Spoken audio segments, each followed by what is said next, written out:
Saya percaya pemain menunjukkan disiplin ketika kita berjaya mendapatkan gol selepas itu dan terus kekal dengan momentum, dan kita tahu pada separuh masa kedua di mana pasukan Haipong ketinggalan dan kita tahu dan mereka akan datang dengan lebih dengan corak serangan, dan apabila Gary masuk menggantikan Darren, kita mendapati balance di bahagian tengah. Jadi para pemain melakukan tugas yang cukup baik pada malam ini.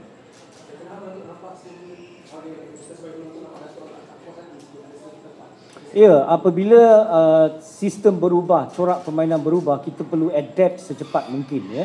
Di mana kalau kita dibolosi, contohnya ketika mendahului 2-0 dan 2-1, itu akan meletakkan tekanan. Jadi kita harus memastikan kita tak dibolosi. Pada masa yang sama kita berjaya mendapatkan gol ketiga, di mana saya percaya itu mungkin agak sukar untuk mereka kembali.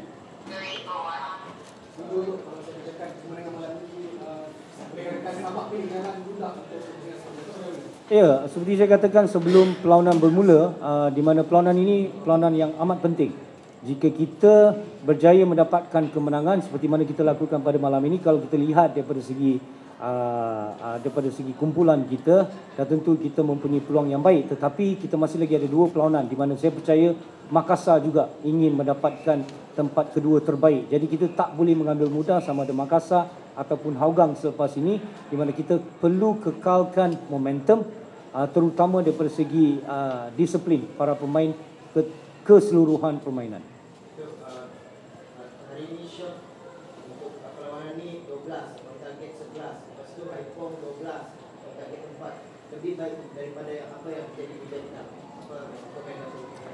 Ya, kalau kita lihat daripada segi jumlah jaringan yang kita jaringkan, bukan sahaja dalam Piala AFC tetapi dalam Liga Super juga, kita mempunyai beberapa pemain yang mampu menjaringkan gol, dan hari ini kita dapat statistik yang lebih baik, dan itu membuatkan kita mendapat 4 jumlah jaringan yang kita cuba lakukan seberapa baik yang mungkin, dan itu termasuk beberapa faktor daripada segi taktikal, di mana kita menewaskan mereka dengan cara permainan yang perlu kita lakukan.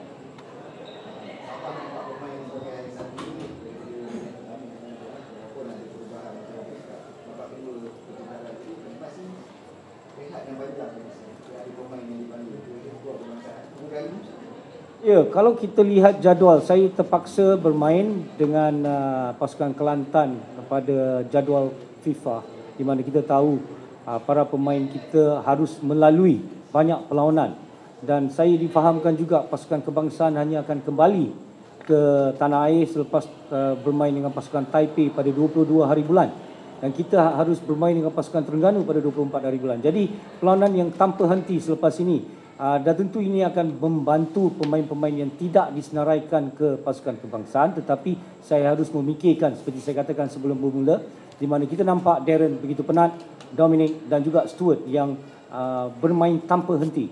Jadi kita harus memikirkan semua faktor, dan saya percaya para pemain yang lain yang berada dalam pasukan Sabah mampu menjalankan tugas jika diberi peluang untuk bermain.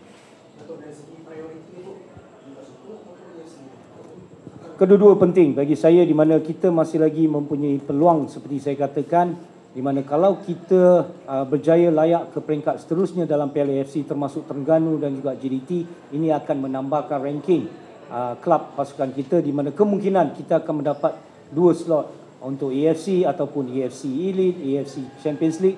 Jadi kita tak boleh mengambil mudah, di mana kita hanya fokus pada satu kejohanan, di mana dalam liga juga apa-apa pun boleh berlaku ketika ini, di mana jika kita mampu mendapatkan mata penuh pada keseluruhan semua permainan, 4 permainan yang akan datang, saya percaya kita mampu mengakhiri liga dalam tangga ketiga.